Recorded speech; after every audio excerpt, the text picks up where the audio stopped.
The city was just riddled with fences, walls, military. It was, we had, I mean, enormous Navy ships out in our Chesapeake Bay.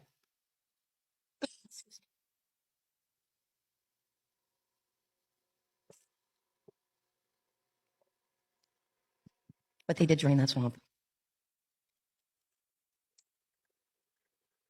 This was Biden's 100-day speech.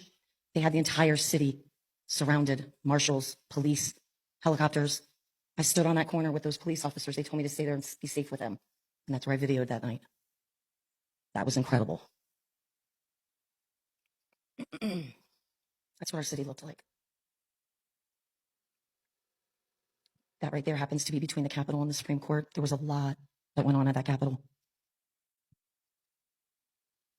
I didn't include it in my video out of respect for the children, but I did watch children being brought in on, you can't really technically call it Marine One, but they were brought in on the helicopters onto the ellipse and brought into the White House and at the Capitol. That's our Capitol fenced in. Fences went up, fences came down, fences went up, fences came down. Same with walls. They tore the city to pieces. It was from end to end, not just the government district. It was the entire city of DC.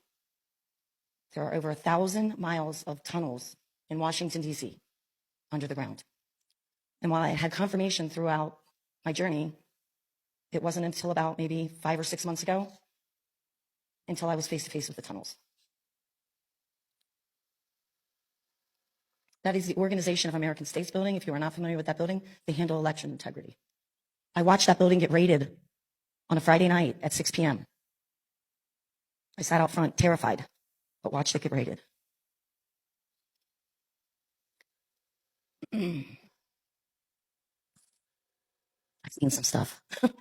I've seen some stuff. I've never seen so many police and military, and this was back in February. This was Biden's beach house. This was apparently when it was raided.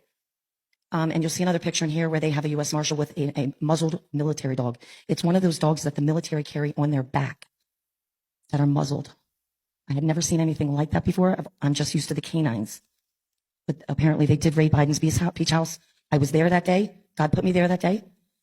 And they allowed me to walk around there like I owned the place, documenting it.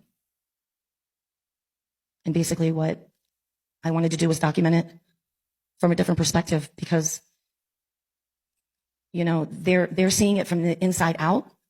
I'm seeing it from the outside in.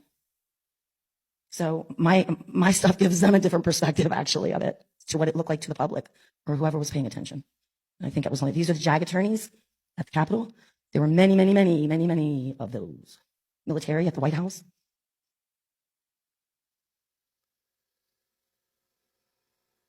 This is the Hotel Washington. This was an evil hotel. This is right across the street on 15th Street from the White House, and they did a lot of very, very bad things there.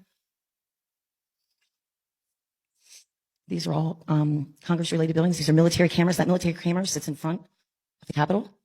That particular one they removed about a month ago. The box is still there.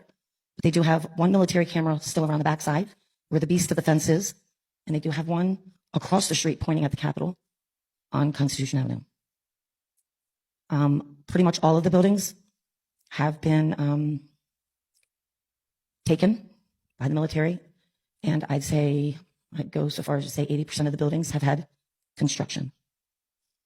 This is 100-day thing too. That was military. That was a piece of equipment that they use that sends out screeching sounds as crowd disruptors. They were not